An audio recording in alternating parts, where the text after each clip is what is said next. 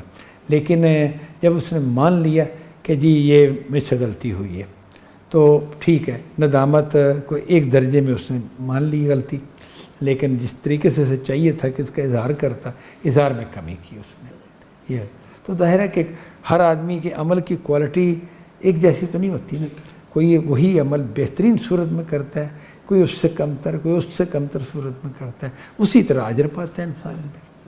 اچھا رفیع صاحب، یہ سارا قانون، اس کے اصول، اس کی شرائط آپ نے بیان فرما دی. میں چاہوں گا کہ قرآن مجید میں اور احادیث میں اس حوالے سے اگر ہمیں آیات ملتی ہیں، احادیث ہیں، تو وہ بھی ہمارے ناظرین کے لیے بیان فرما دیں. قرآن مجید میں توبہ کے حوالے سے باقاعدہ کہا گیا ہے کہ توبہ کرو. سورہ تحریم کی جو 8 نمبر آیت ہے اس میں یہ بیان کیا گیا ہے، یا ایھا الذین آمنوا توبوا الی اللہ توبۃ نصوحا، یعنی اے ایمان والو اللہ کی جناب میں خالص توبہ کرو. اس کے علاوہ بھی آیات ہیں جن میں توبہ کی طرف توجہ دلائی گئی ہے، اے مسلمانوں سب اکٹھے اللہ کی جناب میں توبہ کرو، اس طرح سے. اور حدیث میں جو ذکر آتا ہے وہ بھی کئی جگہوں پر آتا ہے اور مختلف زاویوں سے آتا ہے. اس میں سے ایک حدیث میں بیان کر دیتا ہوں کہ نبی صلی اللہ علیہ وسلم نے اپنے بارے میں فرمایا کہ میں دن میں 70 سے زیادہ دفعہ توبہ کرتا ہوں، یعنی کہ باقاعدہ کہ یا اللہ میں تیری جناب میں توبہ کرتا ہوں. استغفر اللہ کے جیسے لفظ بولا جاتا ہے نا کہ میں استغفار کرتا ہوں. تو یہ نبی صلی اللہ علیہ وسلم نے کہا کہ ظاہر خدا کے ساتھ جب تعلق آدمی کا ہوگا تو وہ ذرا سی بات پر بس حساس طریقے سے خدا کی طرف پلٹے گا اور اپنی غلطی کو اگر وہ ایک طرح غلطی ہو گئی واضح طور پر، ایک غلطی اس طرح سے نہیں بھی ہوئی لیکن یہ خیال کہ شاید میں نے معیار سے کم درجے پر عمل کر دیا ہو، اس سے مجھے بہتر کرنا چاہیے ہو، تو نبی صلی اللہ علیہ وسلم خود بتاتے ہیں کہ میں دن میں 70 سے زیادہ دفعہ توبہ کرتا ہوں۔ بہت شکریہ رفیع صاحب، بڑے اہم موضوع پر آپ نے سارے پہلو بہت اچھے طریقے سے واضح کیے، اور یہاں پر ہمارے پروگرام کا وقت ختم ہوتا ہے۔ ہم ناظرین سے اجازت چاہیں گے اور اگلی نشست تک کے لیے اللہ حافظ۔ علمی، دعوتی اور تعلیمی پروگراموں میں تعاون کیجیے۔ آئیے دین کی خدمت میں شامل ہو کر اپنی عاقبت سنواریں۔ آؤ مل کر اس منادی کا جواب بنیں، یا ایھا الذین آمنوا کونوا انصار اللہ۔ ایمان والو، اللہ کے مددگار بنو اس کے دین کی خدمت کر کے۔